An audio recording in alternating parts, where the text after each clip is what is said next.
El siguiente ponente es Pau Fernández, es licenciado en Publicidad y Relaciones Públicas por la Universidad Oberta de Cataluña, licenciado en Geografía e Historia por la Universidad de Barcelona y máster en Dirección de Recursos Humanos por la EAE.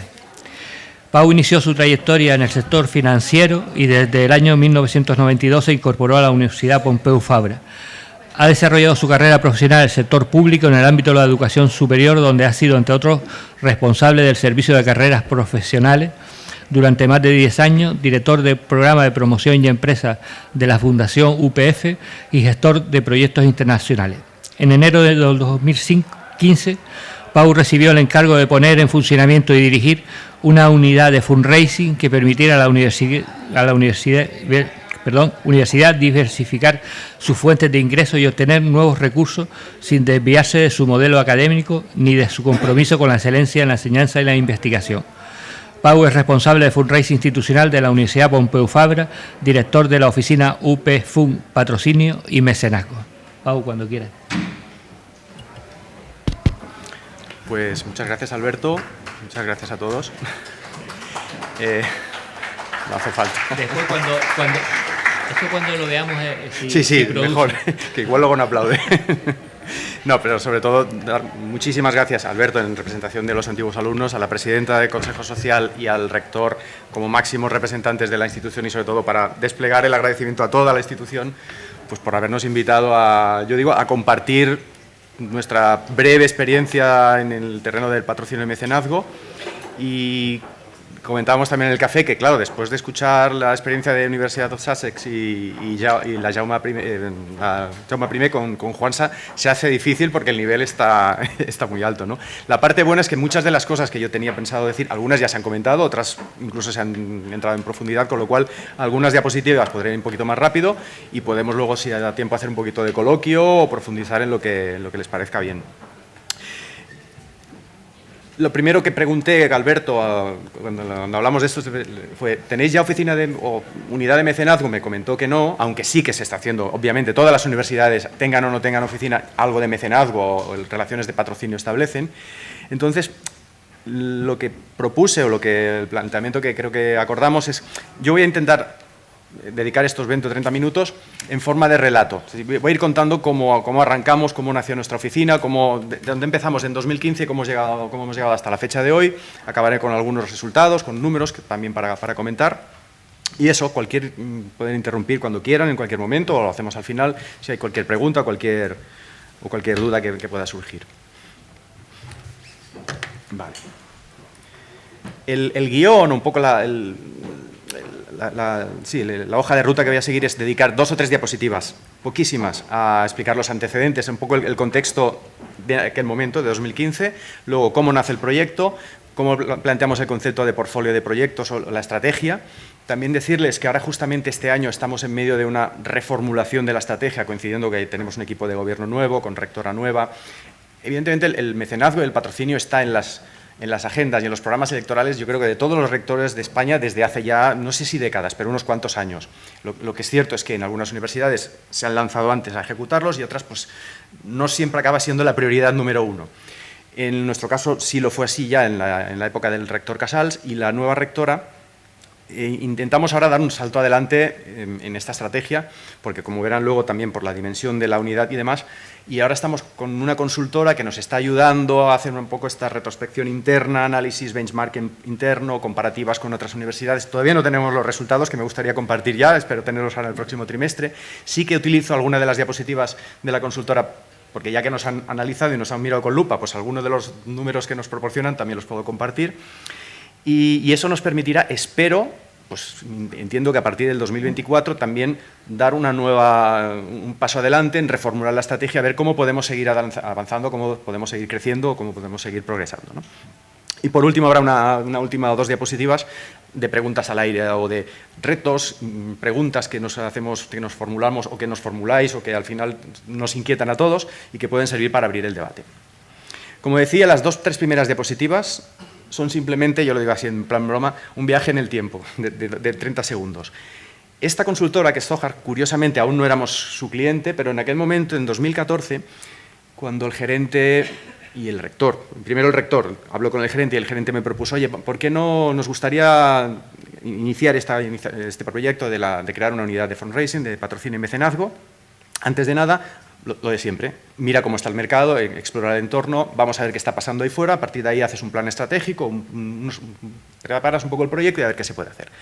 Zohar tenía en aquel momento, hace tiempo que se dedican, ellos forman parte también de la Asociación Española de Fundraising, hacen muchos estudios de este tipo, y ya tenían estos indicadores, y yo los tomo prestados y los enseñé en aquel momento al gerente, y ahora, aunque sean de 2014, simplemente para situarnos donde estábamos, ¿no? En 2014, justo antes, el año antes de que empezáramos con el proyecto, el mercado de captación de fondos privados en España estaba en unos 1.200 millones de euros. Y el papel que tenían las universidades en ese momento era, básicamente, las universidades privadas eran las que copaban el mercado de la captación de patrocinio y mecenazgo, y las universidades públicas representaban el 14% de ese pastel, digamos, ese trocito del pastel. Lo siguiente que hice, como lo hacemos casi todos cuando hacemos este tipo de casos, es googlear, ¿no? Me metí en Google, empecé a buscar por las diferentes páginas web de todas las universidades que se me ocurrió, todas las universidades españolas públicas y privadas, para hacer un poco el mapa de cuántas unidades tenían, cuántas universidades tenían unidad, oficina, persona, fundación, equipo que se dedicara de manera, como se ha dicho antes, más o menos profesionalizada a la gestión de mecenazgo y patrocinio. Y creo que se pueden contar con los dedos de las dos manos. Es decir, estábamos hablando de 10, 12, quizá 14. No tengo la foto de hoy, pero me atrevería a decir que no, son más, evidentemente, pero no son muchísimas más, ¿eh? Probablemente ahora sean 20, 25. Es decir, que todavía hay muchas universidades españolas, voy a hacerlo así con todo el cariño, que aún no se lo han tomado en serio, no se han lanzado de verdad a la aventura de iniciar una oficina o un proyecto de captación de fondos. Se acabaron las diapositivas del tiempo y ya volvemos a la actualidad. Comienzo por algo rápido, porque simplemente, como hacemos todos cuando vamos ahí, si no los de comunicación me matan, presentar la universidad, como ya sabéis, es una universidad pública, que se creó en 1990, pues con unos estándares de internacionalización y de calidad que todos los que estamos aquí presumimos de nuestras universidades, y por lo tanto lo ponemos en las presentaciones. Creemos además que la Universidad Pompeu Fabra creemos que lo cumplimos. Los estudios, los departamentos y facultades de nuestra universidad están distribuidos así de manera más o menos gráfica, como he puesto aquí, en 3 grandes bloques que corresponden a las disciplinas de ciencias sociales, comunicación y TIC, y luego ciencias de salud y de la vida, que se corresponden además también con la distribución geográfica que tenemos en el mapa urbano de Barcelona. Tenemos 3 campus en los que están situadas las facultades que corresponden a esas titulaciones que decía antes, ¿no? Tenemos el campus de Poblenou, donde está todo el ámbito de comunicación, tecnología, también traducción y ciencias del lenguaje. El campus más grande que tenemos, que es el campus de la Ciudadela, que está, para los que conozcáis Barcelona, está justo pegado sería esto de aquí. Ese es el zoológico, pues este de aquí es el campus de la Ciudadela. Aquí tenemos las ciencias sociales, economía, humanidades, ciencias políticas, derecho. Y luego tenemos las ciencias de la salud y de la vida. Ay, que mejor utilizo el clásico. Pues le he dado un botón y se han ido 4 diapositivas. Que es el campus del mar, donde tenemos medicina, biología, las ciencias de la salud y de la vida. Después, la clásica diapositiva que hay que poner, que si también, insisto, los de comunicación no me dejan volver, pues para que sepáis un poco las dimensiones de nuestra universidad. Tenemos unos 10.000 estudiantes de grado, unos 1.300 de posgrado, unos 500 de máster y más los de doctorado, que si les sumamos los estudiantes del grupo UPF, que serían los de centros adscritos a la propia universidad, nos da un total, yo creo que alrededor de unos 18.000 aprox. Pero bueno, si sumamos solo los de la universidad estaríamos entre 14 o 15.000. El personal docente, contando el permanente y el equivalente a tiempo completo, estarían sobre los 1.200, 1.300 y 725 de administración y servicios, con un presupuesto el año pasado de 158 millones. Y esta tengo que ponerla, la paso rápida también, pero porque me obligan. Pero bueno, más allá de lo que digan los rankings y los números, es el mensaje de que en poco más de 30 años, una universidad que nacía en 1990 consigue situarse en los rankings internacionales muy bien posicionada, lo cual, ya no lo digo por mí evidentemente, sino por toda la gente, por todo el equipo de personal académico, investigador y docente de la universidad, creo que se están haciendo bien las cosas. En este contexto, con aquel contexto que hemos visto del panorama de fundraising, es cuando recibo el encargo de proponer una unidad, un proyecto que ayude a la universidad a buscar nuevas fuentes de financiación pues como todos, ¿no? Para continuar en esa línea, para mantener el compromiso de la universidad con la enseñanza, impulsar nuevos proyectos, financiar programas de becas, de premios, etcétera. Y para eso ya no es suficiente la financiación de los organismos públicos. Tenemos que empezar a buscar aportaciones de donantes, sean empresas particulares, personas físicas o no, que crean en ese modelo de oportunidad y que apuesten por un modelo de excelencia, de calidad y que intente situar a la universidad, a la ciudad y por extensión al país en los lugares top de referencia mundial. Esta es una de las que os comentaba, que ya en la presentación de Juansa se han comentado, por tanto iré rápido, pero la detección de barreras, obstáculos, dificultades a la hora de montar o de iniciar un proyecto de fundraising, como os decía, el fundraising está en los programas electorales de la mayoría de rectores de hace tiempo, pero habría que ver en el grado de prioridad que lo están poniendo. Afortunadamente cada vez hay más jornadas de este tipo, cada vez más hay más inquietud, pero yo me sitúo en 2015, no era así, y Juan, creo que era en 2002, o en el año que has comentado, el nivel de intensidad o de prioridad que se le daba no era el mismo, ¿no? Eso implica, como tú también decías, que no hay responsables políticos dedicados, o que no había tantos responsables políticos dedicados a eso. El compromiso del personal académico, no voy a profundizar ahí, es relativo. Hay académicos excelentes, implicadísimos en el tema del fundraising y la captación de recursos para sus proyectos y para la universidad, y todos sabemos que hay otros que ya viven bien. Oye, yo tengo mi sueldo, tengo mis proyectos, yo recibo financiación, ¿para qué tengo que yo ir a buscar dinero, pedirle dinero a las empresas? Eso implicaba también, y sigue implicando, que aún, como decíamos, no hay unidades específicas profesionalizadas de gestión del patrocinio y mecenazgo, no hay objetivos institucionales estratégicos claros, faltan profesionales del sector. Ahora cada vez más hay posgrados y formación en fundraising y en patrocinio y estas cosas, pero los que hace más tiempo que nos dedicamos a esto hemos ido aprendiendo sobre el camino. Yo, como habéis visto cuando ha explicado Alberto, pues empecé el tema de recursos humanos en la bolsa de trabajo, los contactos con las empresas, de ahí eso a mí me abrió muchas puertas, porque con los foros de empleo, con los contactos de las prácticas y la bolsa de trabajo, al final en mi agenda profesional tenía muchas empresas, y entonces me sirvieron para entrar por la vía de recursos humanos. Oye, ¿qué tal, Carlos? Oye, me gustaría hablar con los tuyos de marketing, o con los tuyos de RSC, o con los tuyos de proyección, porque no estamos hablando de contratación, ahora soy yo que te voy a pedir dinero. Bueno, pero al final tienes una puerta de entrada, la empresa no es puerta fría, ¿no?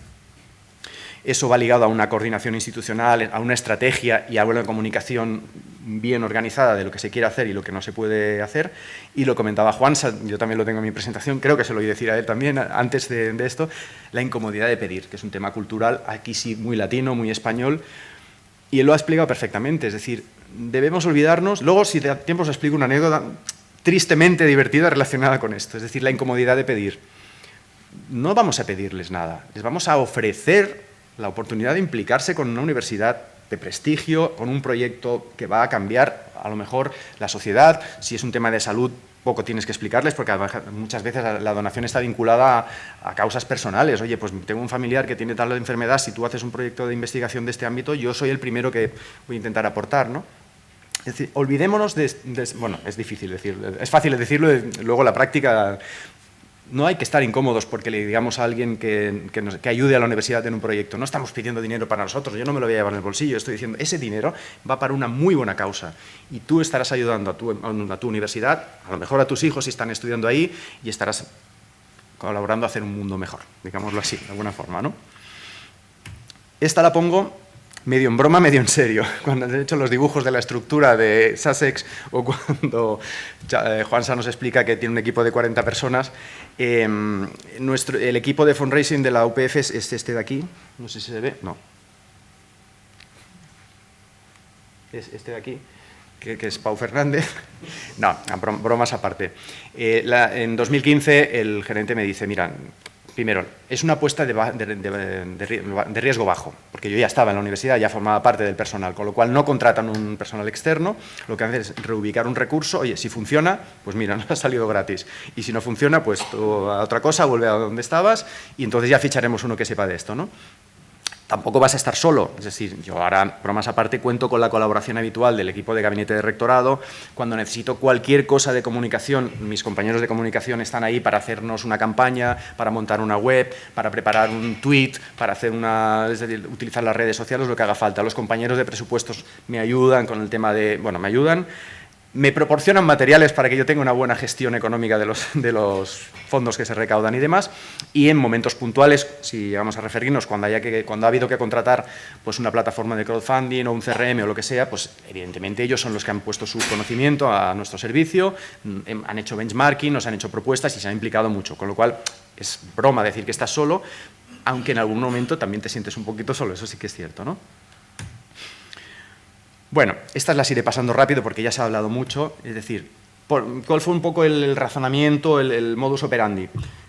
Me he ido rápido, demasiado. Primero, voy a dotarme de todo un argumentario que me ayude a preparar el discurso cuando yo o el personal de la universidad, el rector, la vicerrectora o el académico de turno nos enfrentemos a una empresa, le podamos explicar cuál es el retorno que va a tener, cuál es el beneficio de aliarse con la universidad, cómo vamos a crecer juntos, ¿qué nos va a hacer diferentes si ese proyecto sale adelante? ¿Qué desgravaciones fiscales va a tener? Es decir, toda una serie de batería de información que tú necesitas para ir preparado a una reunión a una empresa o a una institución. Lo segundo, y aquí hablaba antes del crecimiento, es que perdonad, pero yo no estoy viendo lo mismo que vosotros y ahora se estaba explicando esto. Vale. Lo segundo, aquí lo que decíamos, el aprendizaje. Yo mismo me tuve que aprender cómo funcionaba la ley de mecenazgo, cómo funcionaban las leyes del contrato de patrocinio, la ley general de publicidad, a distinguir bien un producto de otro, porque los que hayáis tenido ocasión de gestionar algún contrato o algún convenio de estos, es de las primeras preguntas que salen y de las primeras batallas que tienes que librar. A ver, si tú quieres una contraprestación, yo te voy a tener que facturar y te voy a tener que aplicar un IVA. Si realmente estamos hablando de que quieres hacer un mecenazgo, entonces te vas a beneficiar de unos incentivos fiscales, pero no me pidas factura, ni me pidas que te haga factura con IVA. Entonces, para poder explicar eso, primero tienes que aprenderlo. Vamos rápido, es decir, conocer bien cuáles son los beneficios fiscales y las desgravaciones en cada momento. Sabéis que han ido cambiando, desgraciadamente poco, pero han ido cambiando a lo largo de los años. Ahora teníamos una propuesta que se había construido conjuntamente con la Asociación de Fundaciones de Cataluña para intentar incentivar o promover una reforma de la ley de mecenazgo. Ya estaba aprobada, increíble, con el consenso de todos los partidos políticos, y se convocaron elecciones anticipadas y todos los proyectos de ley. Bueno, pues hay que hacer un reset y volver a empezar, pero bueno, cosas que pasan. Y por último, pero no menos importante, cuando ya llevas unos meses empapándote de normativas, de argumentarios, de información que tienes que preparar, de cómo vas a exponer tu portfolio de proyectos, todo eso lo tienes que poner en algún sitio. Y evidentemente en los tiempos que corren, pues tendremos algún dossier en papel, tendremos algún documento en formatos antiguos, pero casi todo va a las webs. Nosotros, en ese momento, se creó una página web. Aquí tenéis, por cierto, la URL, por si luego queréis echarle un vistazo. Tenía otras diapositivas que he quitado para ganar tiempo de cómo ha ido evolucionando la web en el tiempo. Esta es la tercera o cuarta versión.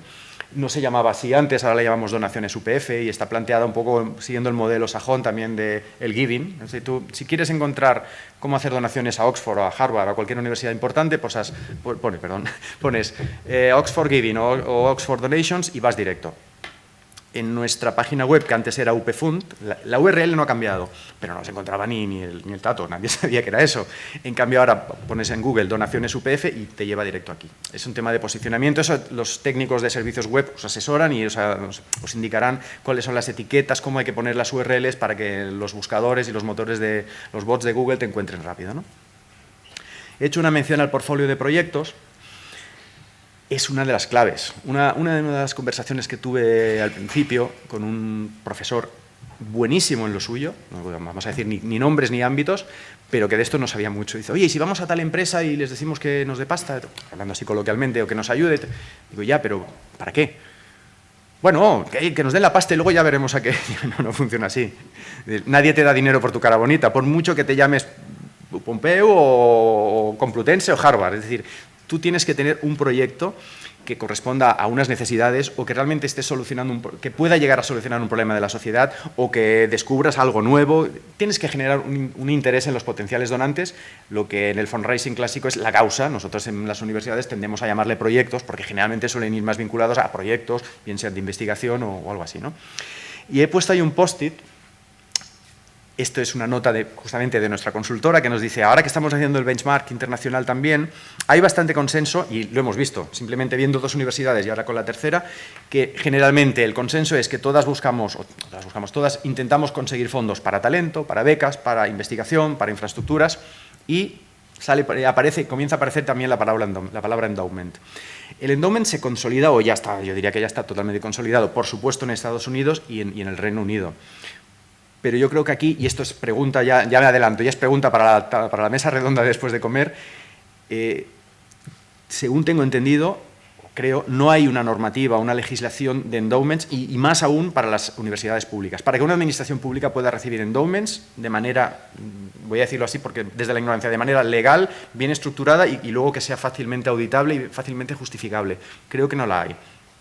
Matizo lo de públicas porque me consta que escuelas de negocio como IES, SADE o la de Navarra, la no pública de Navarra, tienen endowments y funcionan muy bien, pero claro, es que no son administraciones públicas. Al final pueden copiar el modelo UK o el modelo Estados Unidos y traerlo e importarlo, porque al final no dejan de ser instituciones privadas que manejan un fondo de inversión y que, como decía Juansa, juegan con la rentabilidad mientras el capital invertido se queda allí, ¿no?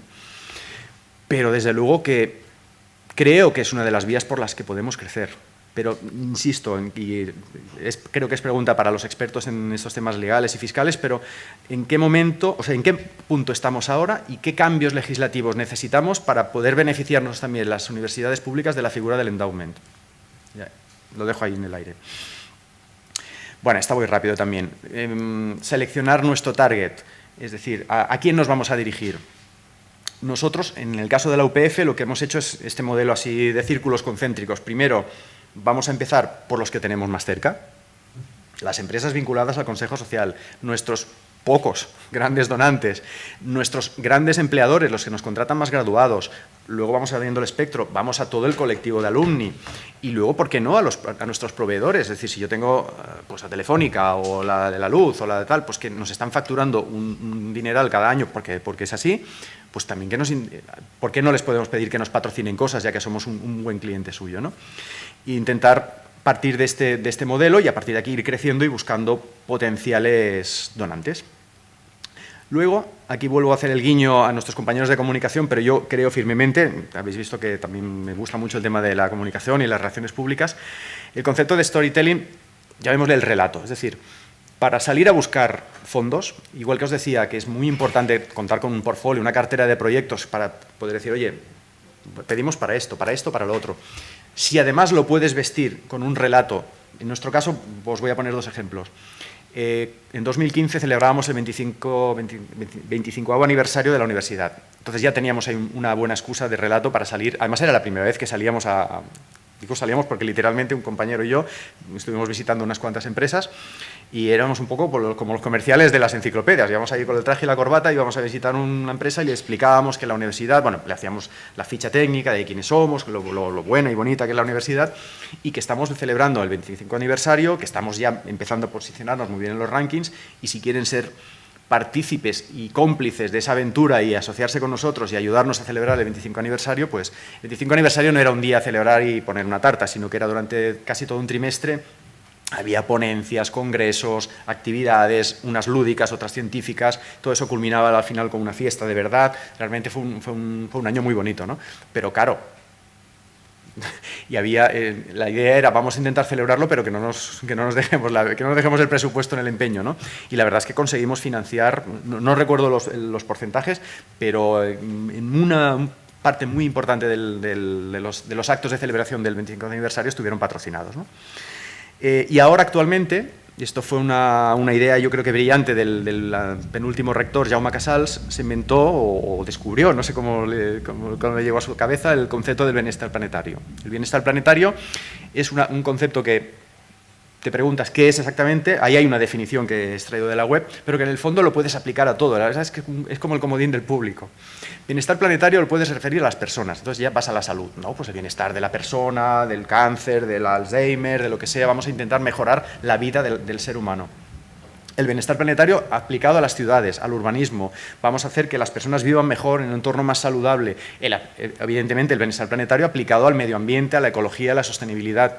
Es decir, lo agarres por donde lo agarres, tienes muchas variantes que te permiten utilizar ese concepto, ese storytelling del bienestar planetario para llevarlo después a un proyecto específico. Y tú estás colaborando con una campaña global de la universidad, que en este caso, y ahora está en desarrollo y no tenemos todavía la campaña del todo proyectada, aunque sí que ya está en la web el checklist de objetivos, que nos permite desarrollar un discurso nuevo para estos próximos años y que seguramente lo aplicaremos con los consejos que nos dé la consultora esa con la que estamos trabajando, ¿no?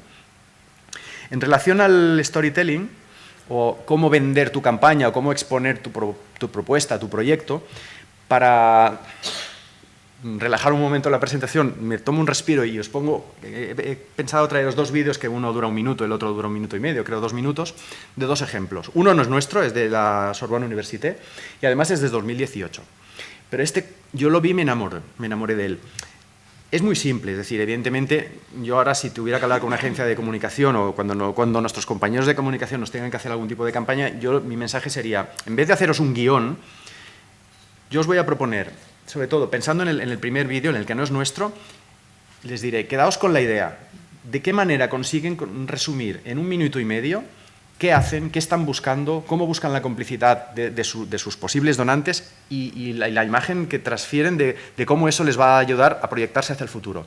Lógicamente, luego la plasmación a grafismos, pues eso es de 2018, han pasado 6 o 7 años, los diseñadores de ahora ya lo pintarán de otra manera y lo harán más bonito, pero sobre todo en cuanto al guión. Y luego el otro es una campaña nuestra, de justamente ahora que este vídeo lo generamos en 2022, para explicar el producto que ya todos conocéis de las cátedras de empresa, siguiendo un poco esa línea. Evidentemente ya no está tanto con grafismos como el primero, pero la idea de intentar condensar también en 2 minutos, algo que a veces estamos 3 horas y no conseguimos explicarle bien a la empresa todavía cómo funciona, ¿no? Entonces voy a ver si soy capaz de que esto funcione. Como os decía, a mí me gusta, y ya digo, es un vídeo del 2018. À Sorbonne Université, nous développons des solutions pour répondre aujourd'hui aux grands enjeux sociétaux de demain, comme la ville intelligente, la santé de demain, le dialogue interculturel, la transition environnementale et le patrimoine pour l'avenir. C'est pourquoi nous lançons une grande campagne de levée de fonds catalyseur de tous ces projets. Bienvenue au futur.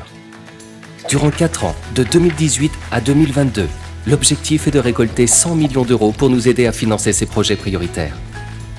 Contribuer à cette levée de fonds, c'est la possibilité de soutenir l'un des domaines de votre choix, en favorisant les projets interdisciplinaires en recherche et en formation, en accompagnant les talents de demain, ou encore en dotant l'université d'équipements de pointe. Et grâce au dispositif de l'initiative d'excellence, chaque euro collecté sera doublé pour donner 2 fois plus d'impact pour votre contribution. Nous avons besoin de vous, entreprises, donateurs particuliers, alumni, amis de Sorbonne Université, pour participer à cette grande campagne et construire le futur ensemble. Pour en savoir plus et suivre l'évolution de la campagne, rendez-vous sur sorbonne-université.fr. Y ahora os pongo el otro, el que hemos hecho nosotros.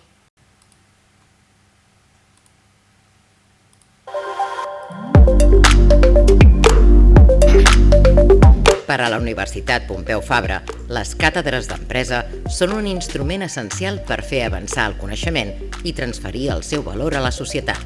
Però per què són tan importants? Tot comença aquí. El concepte càtedra prové de la paraula cadira, chair en anglès, un objecte que ha contribuït al progrés del coneixement des de fa milers d'anys. Per exemple, Darwin va inventar la cadira de rodes per moure's amb llibertat pel seu laboratori i desenvolupar les seves teories. O Freud se'n va fer una mida per estar còmode mentre estudiava els seus pacients. A la UPF, les càtedres configuren un dels espais des d'on la universitat aposta pel talent i el coneixement compartit.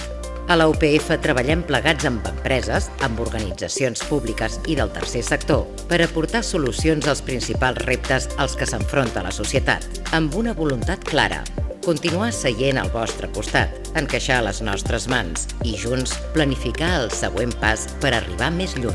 Les relacions que s'estableixen a través d'aquests acords ens permeten desplegar amplis objectius en docència, recerca o transferència en àrees d'interès comú per a totes les parts. Des de la universitat ens permet establir relacions amb empreses i organitzacions de primer nivell. Les càtedres enriqueixen la formació dels estudiants i del personal investigador i permeten projectar-nos a la societat com un espai de generació i transferència de coneixement. Les empreses i organitzacions, per descomptat, també hi guanyen, ja que poden accedir de forma preferent al millor talent de la universitat i el coneixement generat en els projectes de recerca. A més de millorar la vostra reputació, permet donar més visibilitat als compromisos en matèria de responsabilitat social. Però, per descomptat, la gran beneficiada és la nostra societat. Aquesta es veu recompensada amb nous coneixements científics i tecnològics transformadors, amb l'únic objectiu de millorar la vida de les persones. No podem quedar-nos passius observant com el món canvia. Cal trobar aliats i, junts, aixecar-nos per fer un pas endavant. ¿Ens ajudes a trobar la teva càtedra? Vale. Bueno, habéis visto que el primero se habían propuesto como objetivo recaudar 100 millones en 4 años. No les ha ido tan mal, ¿eh? No han conseguido el objetivo, pero han recaudado 55 millones de euros, han financiado 50 proyectos, tienen 60 donantes corporativos y hasta 2.000 pequeños donantes. Quiero decir que ojalá ya firmaríamos todos ahora mismo hacer una campaña y que nos fuera así de mal, ¿no? Pero bueno, he querido ponerla como ejemplo de relato, es decir, cada uno apuesta por sus herramientas, por su estilo. A mí personalmente me gusta mucho la primera, insisto, con el paso del tiempo es mejorable, pero como ha resumido en 1 minuto y medio lo que están pidiendo y lo que están buscando. Y la nuestra pues la utilizamos también para reforzar, cuando hacemos la explicación de qué son las cátedras, pues en vez de soltar un rollo de 15 minutos, en 2 minutos como mínimo ya les lanzas una primera píldora, con lo cual tienen los inputs más relevantes, ¿no? En resumen de este bloque, por una parte, construir un relato que ya incorpora vuestro portfolio de productos, analizad dentro de la propia universidad quién lo va a explicar, es decir, desde cuando vayamos a los CEOs de las empresas que, como os he dicho antes, quieren conocer al rector o a la vicerrectora o quieren tener encuentros con las personas top de la universidad, hasta la estructura de gestión, obviamente el personal docente investigador, gente de los departamentos o los propios alumni pueden ser y son excelentes embajadores tanto localmente como en los chapters internacionales. Como habéis visto también ya habremos analizado a qué público donante nos pretendemos dirigir, sean empresas, sean fundaciones, grandes donantes o otros alumni que aún no lo son. Y luego, más o menos, fruto del propio portfolio, ya sabremos a qué se van a dedicar estos fondos, bien sea investigación, bien sea las cátedras, bien sea convenios de colaboración puntuales. Quién sabe si ojalá en algún momento a generar un endowment y en nuestro caso, yo lo he puesto aquí al final, o al Centro de Estudios de Bienestar Planetario que estamos proyectando. Se ha hecho una alusión, y por eso ya iré muy rápido también, hay que contar con herramientas que nos ayuden a hacer todo este camino. Entonces, en 2015, en un congreso de Vigo, se decía, no podéis trabajar, no podéis vivir sin una base de datos. Ya en aquel momento para mí era error.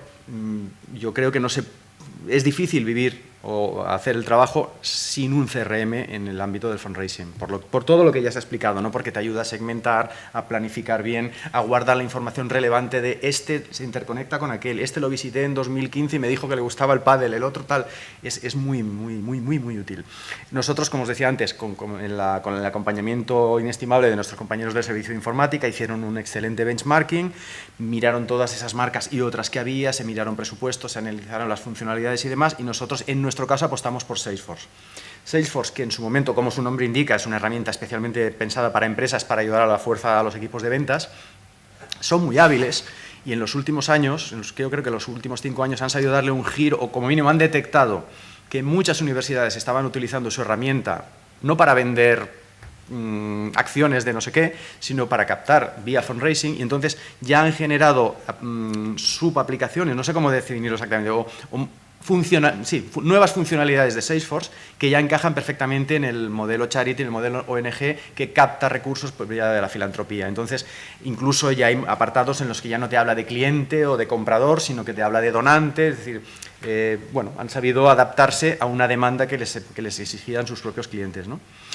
simplemente me he referido a ella porque a veces en las reuniones, ¿cuál utilizáis vosotros? En nuestro caso Salesforce, pero no digo que sea ni la mejor ni la peor, simplemente hemos apostado por esta, pero como decía Juansa, hay muchas y cada uno analizará y estudiará cuál es la que encaja mejor en su modelo de universidad o incluso con las herramientas propias, porque a lo mejor hay otra que encaja mejor con vuestro database de no sé qué, de los servicios de economía o temas muy técnicos, ¿no? Y ya voy acabando. Después de todo este rollo dices, bueno, vale, pero Ale, empezaste en 2015, ahora estamos en 2022, ¿y qué? ¿Qué? ¿Ha pasado algo? ¿Se ha ingresado algo? Bueno, no ha ido mal. No ha ido mal, ahora estoy haciendo un poco de suspense antes de poner la diapositiva.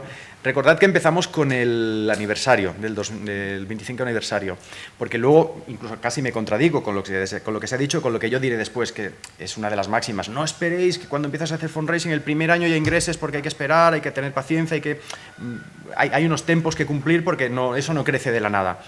En nuestro caso, y no es que fuera que creciera de la nada, porque ya he dicho al principio, todos estamos haciendo ya fundraising, todas las universidades captan, todas tienen cátedras, es decir, no se parte de cero, con lo cual esa premisa es matizable. Y lo digo porque, claro, nosotros ya desde el primer año hay ingresos, pero es que yo estoy seguro, bueno, no estoy seguro, no sé que ya había ingresos también antes, por lo tanto no tiene ningún mérito. Entonces, es verdad, si partes de cero no vas a tener seguramente ingresos el primer año, pero las universidades tampoco partimos de cero, no nos engañemos, ¿no? En nuestro caso, en 2015 no llegábamos a los 800.000 euros, digamos, por ingresos de la vía de patrocinio y mecenazgo. El año pasado, en 2022, estábamos ya por encima de los 3 millones de euros. Aquí hay una serie de colores que ahora no me entretendré, pero básicamente os diría que todos los colores de las diferentes barras que hay ahí se gestionan, las gestiono yo desde la unidad de patrocinio y mecenazgo, excepto, y aquí es importante, la columna rosa, que como habéis visto en algunos años es mucho más grande que el azul. Y la voy a explicar. La columna rosa, que aquí la llamo otras aportaciones corporativas. Claro, cuando tú creas o empiezas a trabajar en una unidad de este tipo, yo lo primero que hice el segundo año, es decir, en 2016, pedí a los compañeros de contabilidad que me sacaran unos extractos de las diferentes... Porque yo, mire, a qué cuentas contables iban los ingresos de mecenazgo. En nuestro plan contable pues había 3 o 4 y iba todo. Pedí verlo desde el otro punto de vista, ver la cuenta en su origen y veía que ya había muchas más cosas. Digo, pues esto no ha pasado por aquí. Claro, ¿qué ocurre? Fruto de la tradición, del impulso que llevaba la universidad de muchos años, como pasaba en la vuestra, que las facultades hacen cosas, los departamentos hacen cosas, los servicios centrales también generan este tipo de convenios y que generan un ingreso y se contabilizan allá. Por lo tanto, yo ya detecté desde el primer momento que al margen de lo que Juansa se ha atrevido a decir, y es un mérito, que todos los convenios de patrocinio y mecenazgo de su universidad pasan por su oficina.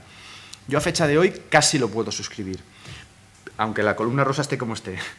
Pero en aquel momento no. Yo detecté que había muchos, llamémoslo así, con doble comilla, convenios de colaboración, porque bajo la etiqueta de convenio de colaboración te meten de todo, te meten mecenazgos, te meten patrocinios, te meten donaciones, pues eso, había de todo. Entonces, lo hablé con el gerente y le dije, oye, déjame que ponga esta... No es que me dejes, la vas a poder utilizar. Cuando tú expliques al rector o vayas a otras universidades, el volumen más o menos que se mueven en este concepto de donaciones de la empresa del sector privado, debes contar con que, al margen de lo que pase por mi oficina, desde los departamentos se mueven también otras cantidades. Entonces, por eso lo pongo en el acumulado. Es decir, yo le decía, todo lo que está desde abajo hasta el final de la barra azul lo he gestionado yo. Lo que hay en las barritas de color rosa, y ya me explico, el color rosa aunque es matizable, pero pensad que en ese color rosa hay casi 1 millón de euros, que es el Banco Santander, que es el patrocinador por excelencia de todas las universidades españolas. No estamos descubriendo ningún secreto. El otro es la Caixa, con lo cual él lo entendió rápidamente. Vale. Luego, en 2018, fijaros que la barra rosa sospechosamente baja y en ese momento la barra azul le gana. Porque fue cuando le dije, a ver, si eso es un convenio de mecenazgo, 2018 coincidió que fue cuando el Santander, ese convenio expiraba y había que hacer el nuevo, dije, pues hazlo ya como convenio de mecenazgo, tratémoslo como corresponde. Entonces, a partir del 2019, en la barra azul ya se incorpora el Santander. Pero ese año también fue muy bien otros temas de contratos de investigación con algunas empresas y la barra rosa no decreció tanto como podría parecer en el momento que quitabas el Santander. Esa es la explicación. Y luego tengo 2 transparencias que nos han hecho los compañeros estos de la consultora Zohar, que nos han mirado con microscopio un poco. Yo simplemente os doy así un par de datos. Como os decía, el 50%... aquí esta todavía no lo pone. La banca representa el 3% de los acuerdos acumulados en estos 7 años. Tengo el 2023, pero no estaba incorporado a los números. Y aquí tenéis un poco también la tipología de proyectos que se han financiado con estos fondos. Básicamente, becas y ayudas, Sostenibilidad, cooperación, las cátedras. Aquí estábamos en 300 y pico mil y ahora en 2023 creo que estamos ya en casi medio millón de euros. Y Recerca, que es investigación, pues suponía también una partida importante. El truco de que haya tanto en becas y ayudas es porque en nuestra universidad los fondos del Santander se dedican mayoritariamente a becas para estudiantes. Ese es el motivo por el que parece que tenemos un fondo de becas descomunal, pero es que tiene truco, es decir, los destinamos por ahí. Y en la siguiente diapositiva simplemente lo que pongo es cómo se han ido distribuyendo por ámbito, por departamento. Fijaros que arriba pone UPF, que sería el general, pero ahí es donde están justamente las de los bancos y esas son las que van a becas y ayudas. Luego las demás ya corresponden a departamentos. ECO es economía, MELIS es Medical Life Sciences, esta es ciencias de la salud y de la vida y de TIC son los TIC. Casualmente o no, economía, salud y tecnología, dices, igual es que eso es lo que realmente mueve el dinero de patrocinio y mecenazgo como patrón general en la sociedad, ¿no? Evidentemente hay otras donaciones para comunicación, para humanidades, para derecho, políticas, pero los volúmenes ni se le parecen, ¿no? Y ya estamos llegando al final. Lo que os comentaba de aprendizajes o preguntas al aire, ¿no? No sé si me he pasado una de más. No, vale, estamos bien. Es esta. Os decía que me contradecía, ¿no? El famoso discurso de la inversión no es inmediata, no vais a tener beneficios el primer año. Depende, si es una universidad que ya está haciendo cosas, que ya está haciendo patrocinio y mecenazgo y lo que hace es ordenarlo y hacer un reset y seguir adelante, pues esos beneficios ya estarán ahí. No porque los haya generado la oficina seguramente el primer momento, pero tiene que contabilizarlos porque forman parte de su negociado, con lo cual es una premisa que vale a lo mejor para una ONG que arranca de cero, pero que para una universidad es matizable como mínimo, ¿no? Eso también mucho en función de la inversión que hagáis. O que se haga. No es lo mismo poner a un funcionario que tenías en un departamento y ponerlo en otro a que haga fundraising o a coger un equipo de 5 personas y meterle a hacer fundraising. Ojo, que a lo mejor esas 5 personas no las pagas el primer año con lo que ingreses en beneficios de fundraising. También hay que contarlo. Luego digamos una cuestión que hemos podido detectar a lo largo no de estas, sino de todas las presentaciones. Todas las universidades hacemos grandes esfuerzos, sobre todo los compañeros de comunicación, en captar estudiantes, en captar, se visitan institutos, se van a las ferias los foros de enseñanza y demás. Pues si hacemos marketing para captar alumnos, ¿por qué no lo hacemos también para captar donantes? Es decir, juguemos esa baza de que tenemos excelentes equipos de comunicación en las universidades, las que no pueden permitirse el lujo de pagar agencias externas, y hagamos campañas, lo que hablaba antes, de storytelling, un buen relato, y vendamos nuestro producto de la mejor manera posible. Muy, muy importante, ya se ha dicho, la transparencia, el retorno, el stewardship, el mantener siempre informado a tus donantes de lo que se está haciendo con los fondos. Ayer lo comentábamos en la charla que tuvimos por la tarde, es clave, es decir, asegurarles que sus fondos van a ir al proyecto que querían y, si es posible, lo antes posible, es decir, que no tarden más de días en ver que el fondo ya está en su destino, y luego, en la medida de lo posible, hacer actividades o eventos en los que puedas ponerlos en contacto. Nosotros eso que se ha dicho de poner un contacto a la donante con su becario lo hemos hecho y es una sensación muy bonita. Supongo que es lo mismo que cuando alguien apadrina a un niño, ¿no? Haces una donación, sabes que va por una buena causa, pues esto, salvando todas las distancias, llega una señora y ve que en un laboratorio hay un chico allí investigando con las pipetas, y dice, oye, que yo soy el que tiene tu beca, pues se emociona, le gusta, es una sensación muy, muy, muy bonita. Y volvemos a lo mismo, que no estamos pidiendo una limosna, no nos sintamos incómodos pedir. Pensemos en esa gratificación que nos da cuando la donante ve a la persona que tiene su beca. Es decir, expliquémosles el impacto de la beca o del proyecto o de la investigación que se está haciendo en ese momento. Vamos a potenciar esas conexiones con los alumni, el orgullo de pertinencia que se comentaba antes, generar confianza para que no haya esas dudas de seguro que mi dinero se va a destinar, no os lo vais a gastar en pagar la factura de la luz. No. He mencionado las cátedras de empresa porque son, no hace falta decirlo, y más en vuestro caso que vais sobradísimo, vais muy bien, es el proyecto patrocinable por excelencia de las universidades. Por lo tanto, yo creo que aquí casi todos ya tenemos muy claro que hay que tenerlas, y si las tenemos, mantenerlas, y si las estamos manteniendo, intentar crecer. Y luego también se ha comentado hacer actos de reconocimiento. ¿Por qué no, a lo mejor, hacer venir a los donantes más, bueno, a los más importantes, los que han hecho donaciones más importantes, que participen también en la graduación, en el acto de graduación, que puedan incluso, si quieren y les apetece, hasta decir unas palabras? Hay algunos que dirán, ni que me apuntes con una pistola, yo me escondo, y otros que bueno, se inflan les encanta esa oportunidad de lucir allí que han hecho una donación y bueno, es también muy agradable. Y esto ya las salto, es decir, el rol de la universidad, que ha de ser un punto de atracción de fondos. Y la última sí que es importante y que liga y un poco cierra todo lo que hemos dicho, ¿no? Fijar prioridades, tengamos un portfolio de proyectos, definamos una buena estrategia, cultivemos nuestras relaciones y asegurar que ese networking sirve para algo más que para tener una buena agenda, sino que realmente la utilizamos. Y muy importante también, aunque sea muy obvio, no clonemos la estrategia de nadie.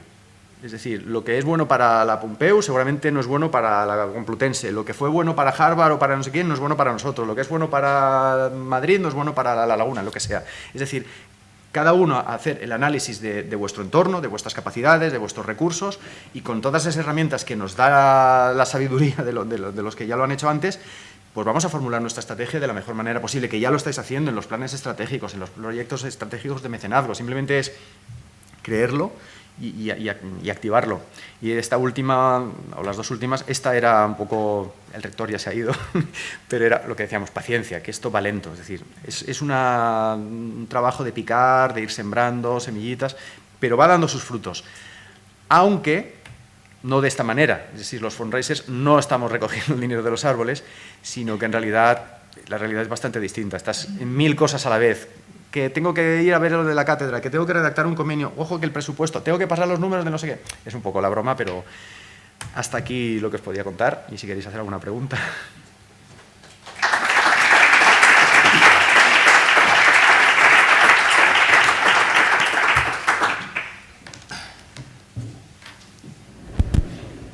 ¿Alguna pregunta? Bueno, pues le voy a hacer yo una. Pau lleva 8 años en esta. Hubo un momento en tu disertación cuando hablaste de, estás tú solo, la colaboración con servicios universitarios. Cuando llegaste a la parte económica, contabilidad, como que pusiste el sello. Es decir, nosotros somos administraciones públicas, con una, digamos, un bagaje en cada una de nuestras universidades de cómo funcionamos. Y por cumplir la legalidad, muchas veces tardamos mucho en resolver. Y otra cosa que dijiste es que los donantes quieren no solo recibir información de la donación, sino que la donación llegue a su punto, a su destino, lo antes posible. ¿Con qué hándicap te has encontrado tú en el desarrollo de tu área con otros servicios universitarios? Hándicap. Hay otros que has alabado y tal, comunicación, tal, pues yo. Uno es este, es difícil definirlo, pero seguramente es fácil visualizarlo, el de los circuitos. Desde, creo que lo comentábamos en el ascensor, desde ha llegado una donación de 10.000 euros a un servicio de la universidad y nadie sabe qué es eso. Pues ya te puedes poner a coger el teléfono y a investigar, porque resulta que estos 10.000 euros corresponden con una donación que se hizo hace 3 meses, pero la empresa que lo recibió, la empresa que lo hizo, tiene un servicio de estos de, ¿cómo se llaman? El SAP, el otro, no es el CRM, ahora no me sale la palabra. Bueno, el software este que tienen para identificar a los proveedores y demás. Sobre todo pasa con compañías grandes, que resulta que tu cuenta la tienen del primero que contactó con ellos. A lo mejor fue el servicio de investigación hace 5 años y le dio el número de cuenta del servicio de investigación. Tú generas una nueva colaboración 3 años después, ellos no actualizan los datos o actualizan solo la dirección, pero el número de cuenta mantienen el mismo. Te llega esa donación pasados 5 años, pero esa donación no te llega a ti, le llega al servicio de investigación que hace 5 años fue el que se dio de alta como proveedor en aquella empresa. Entonces, ese dinero pasa un tiempo en el limbo. Antes pasaba más, ahora yo los persigo también bastante para que no haya limbo, pero porque, no nos engañemos, todos tienen mucho trabajo y si hay voy a hacer una broma, un OVNI, que es un objeto financiero no identificado o un obsequio financiero no identificado, por lo tanto les llega una cantidad que no saben de dónde viene, ellos tienen que cuadrar sus números, tienen que hacer informes, la dejan allí y su razonamiento es, ya la pedirá alguien, ¿no? Si ha venido al final, ya aparecerá el de los 10.000. Pues eso es lo que tenemos que tratar de evitar, y es un obstáculo. Es decir, a veces tú estás preocupadísimo de que has gestionado un contrato desde hace un mes, la empresa te dice que ha hecho la transferencia, bueno, si te lo dice, esta es más fácil de buscar, pero tú intuyes que ya se ha hecho la transferencia, no se lo quieres pedir para no quedar mal, pero la transferencia no llega, y resulta que la transferencia a lo mejor hace 2 semanas que está en un número de cuenta o en un segmento del presupuesto ahí aislada porque no está identificada. Este es un ejemplo así un poco fácil, pero sería. Luego, otros más, por ejemplo, sabéis que cuando, bueno, todas las donaciones, sobre todo las que son donaciones puras y simples, luego en el ejercicio siguiente hay que hacer un certificado fiscal para que puedan acogerse a sus beneficios y a sus incentivos, que va precedido de la declaración que se presenta a Hacienda, que ha de cuadrar y demás. Yo al final lo he dejado casi por imposible. Estos son parte de las miserias de la cocina, del back office, ¿no? Es decir, tenemos una... Ay, no me he referido. Tenemos una plataforma de crowdfunding que funciona bastante o razonablemente bien, que ya genera los certificados de manera automática y que sería tan fácil como incluso cuando la persona hace la donación se lo puede descargar al momento. Pero en nuestra universidad no. En nuestra universidad, por imposición de los servicios de presupuestos, que no me parece mala rutina, en el sentido de que les blinda mucho y les asegura que la información que dan es sólida, ¿no? Los certificados fiscales y hasta el último céntimo de euro que se certifica que se ha recibido por donación, lo hacen ellos manualmente cada inicio de año. Eso es bueno, pero es malísimo, porque como tengas o como hemos tenido campañas en las que ha habido 1000 o 2000 donantes, es que son 1000 o 2000 certificados que hay que hacer uno por uno, por mucho que tengas un Word que te hace un macro, que no sé qué, pero que luego los tienen que hacer de manera bastante artesanal. A mí eso me ponía el vello de punta, porque estábamos ya en marzo. Muchos son muy educados y no dicen nada. Otros te dicen, oye, es que quiero ya ir preparando la declaración de la renta y todavía no he recibido el certificado fiscal de mi donación que hice en septiembre y estamos ya a finales de febrero.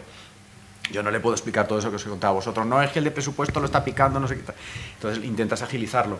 Pero bueno, eso ya forma parte más de las guerras, de las guerrillas internas, pues con tu gerente o con tu nuevo vicegerente, el de recursos económicos, decirle, oye, tenemos ahí un problema. Es decir, yo sé que eso os garantiza mucha calidad, pero también es calidad ofrecerle al donante su certificado en lo más rápido posible. Si la técnica te permite incluso que te lo descargues inmediatamente después de la donación, ¿por qué no lo hacemos? No lo estamos haciendo todavía, ¿eh?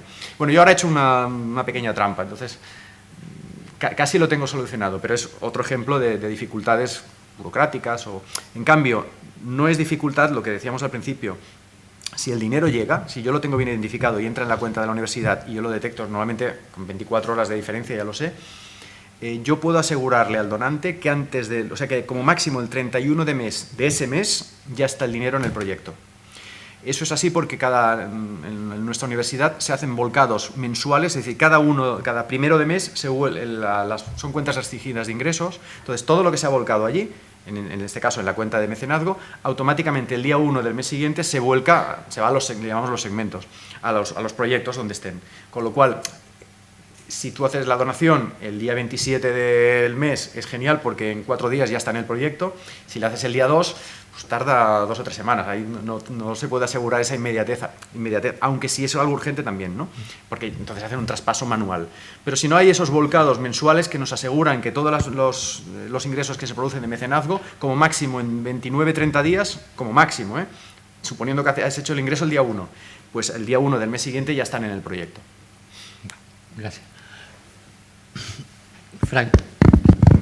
La verdad que has estado hablando y me he acordado, estaba describiendo la Universidad de Laguna, no sé si por tamaño, pero el dinero que más llega a la Universidad de Laguna son las 2 mismas entidades bancarias con las que tú estás hablando.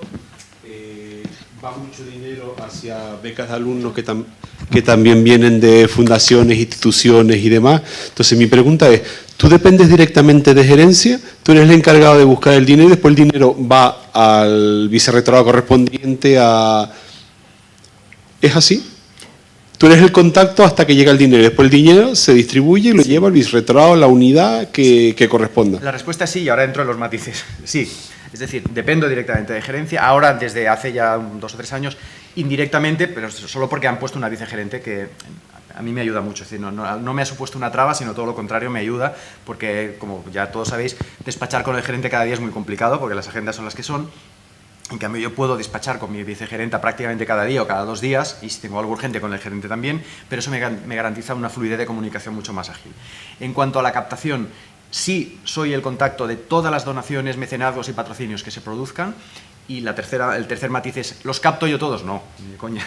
Es decir, los captadores, me atrevería a decir así un porcentaje, lo tiro al aire, pero entre un 80-85% son los investigadores, son los académicos, son los que hacen el contacto, tienen un proyecto. En muchos casos, los más espabilados, los más dinámicos, son ellos los que incluso llaman a empresas o buscan contactos, o algunos, si son asociados, hasta tienen ya directamente los contactos con la empresa.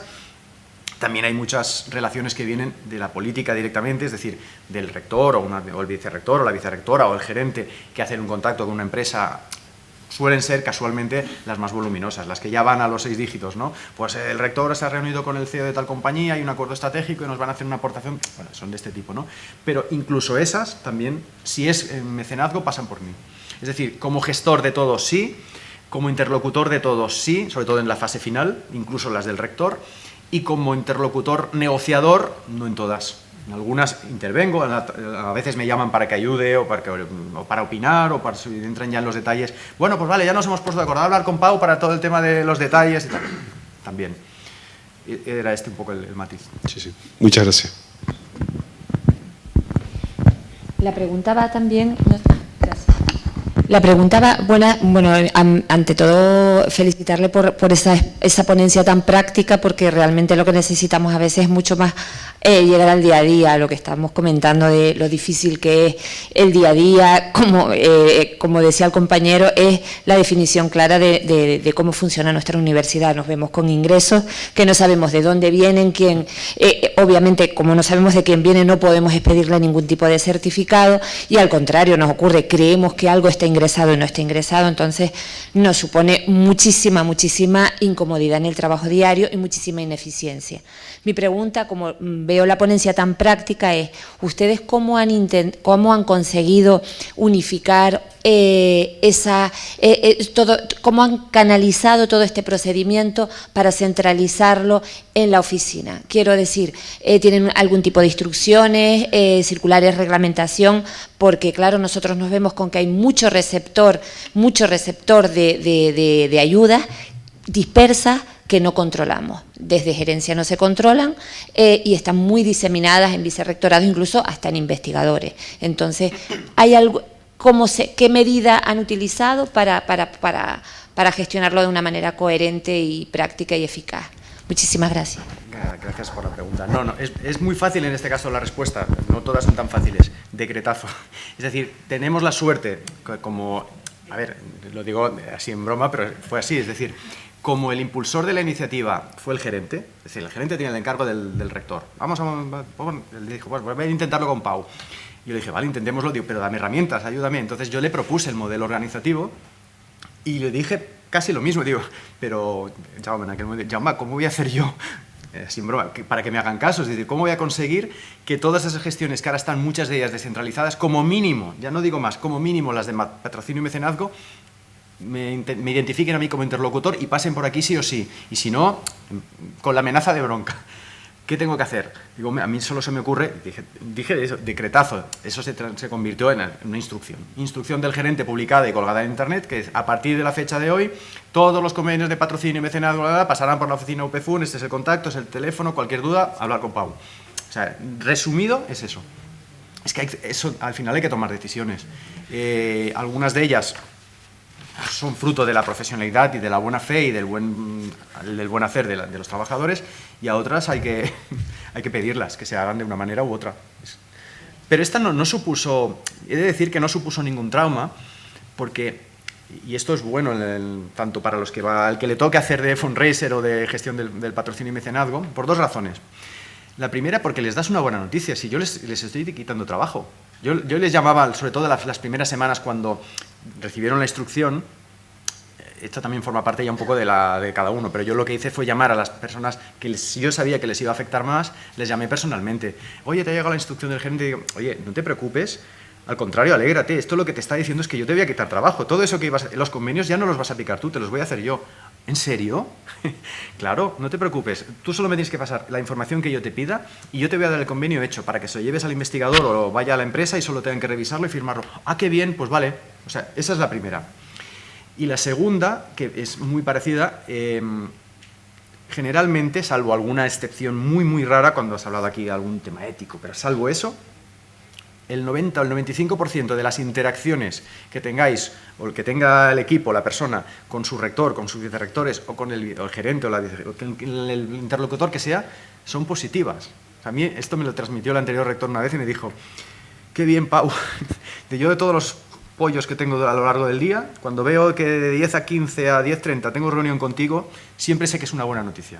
Porque claro, yo siempre cuando pedía hueco en la agenda del rector era para que firme una donación o para que firme una cátedra o para... Claro, es decir, yo no le traigo... Seguramente los de asesoría jurídica pues vendrán ahí con sus pollos de los juicios de no sé qué. El de presupuestos que no me cuadran el dinero, no tenemos dinero para pagar no sé cuánto. Pero el de mecenazgo siempre viene a decirle que hay alguien que está dispuesto a regalar algo. Con lo cual te creas cierta buena prensa, porque generalmente no traes problemas, siempre traes buenas noticias. Oye, pues tenemos una donación, tenemos un patrocinio.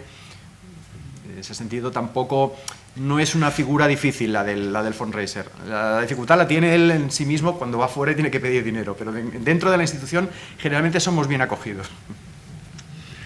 Y no os cuento ya con el investigador o el equipo que necesita fondos, que a veces pobres no les podemos ayudar siempre lo que querríamos, pero te reciben, en el momento en que entras por la puerta te sientes...